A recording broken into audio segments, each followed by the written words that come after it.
Hello and welcome back to my humble show. Hopefully I don't feel obligated to talk about this again unless and until there's more breaking news about it. But yes, I'm going to talk a little bit more about Jimmy Kimmel and the suspension of his show. I talked twice about this. The first time was before his show was suspended, and the second time, a day ago, I talked about the suspension of his show, but I was tired. I was rambling on a lot about a conversation with Cenk Uygur and a bunch of other people on X. I didn't really have my thoughts organized, and I've done that since. I've organized my thoughts, I've laid them out, and I'm going to share them with you. So feel free to disagree with me. I think there's something for everyone here. Stick around and find out what that's all about.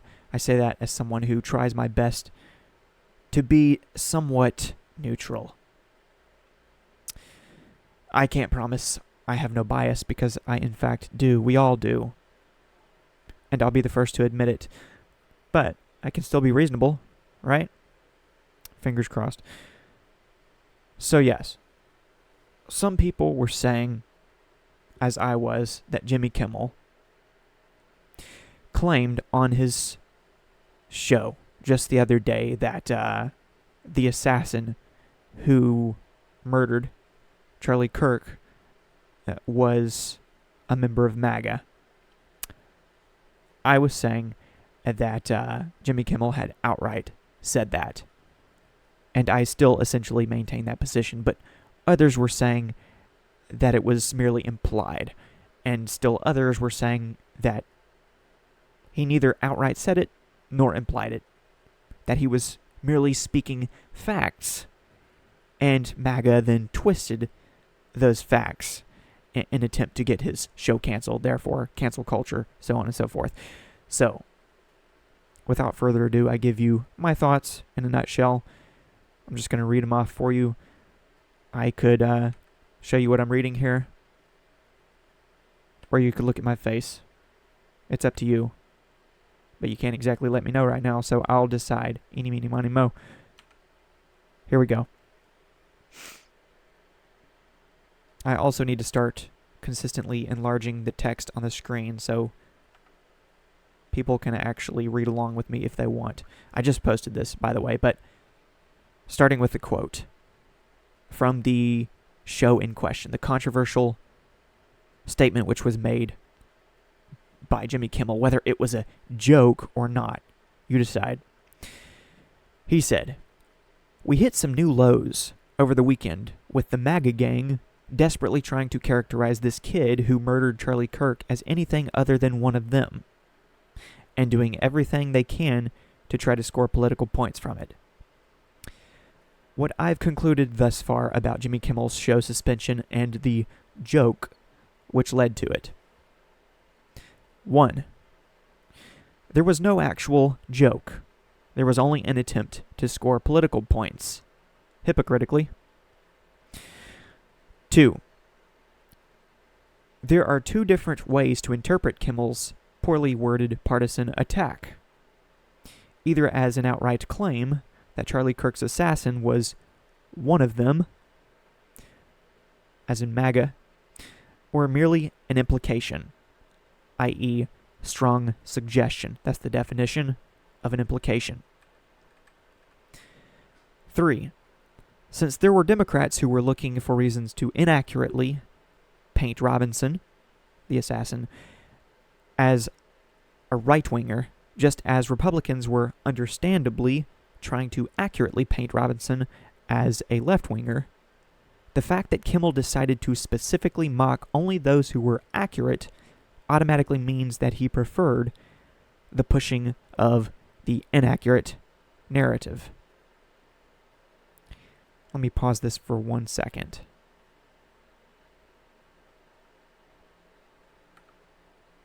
Alright, I'm back in business. Unlike Jimmy Kimmel, I had a typo. I read past it and noticed it.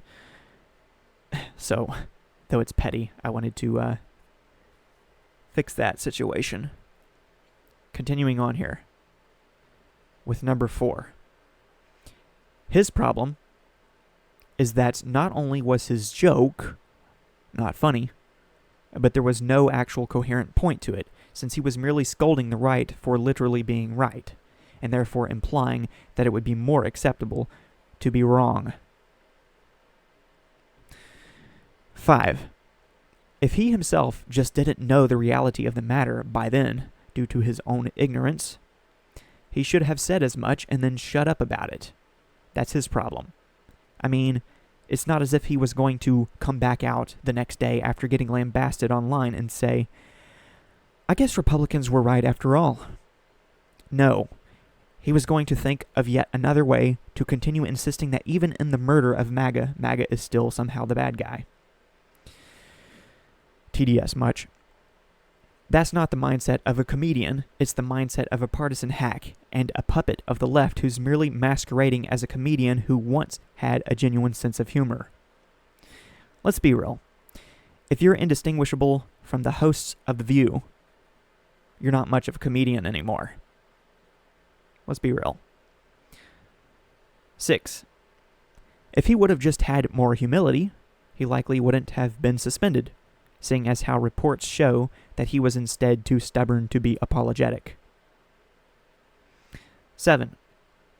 Remember when Kimmel claimed during COVID that those who were unvaccinated didn't deserve ICU beds in hospitals if they were dying? Is it any less fair to say that he doesn't deserve a talk show time slot these days? 8. All the above doesn't justify an eradication of free speech, or an attempt at a new form of cancel culture.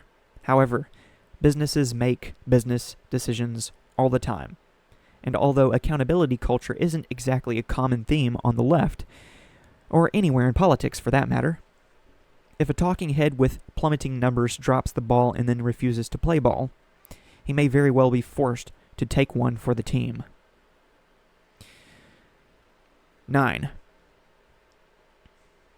At the same time, Brendan Carr and the FCC shouldn't be making threats to revoke broadcast licenses, especially when the root of this particular problem is that there was an attack on freedom of speech in the form of the murder of someone for having an opinion.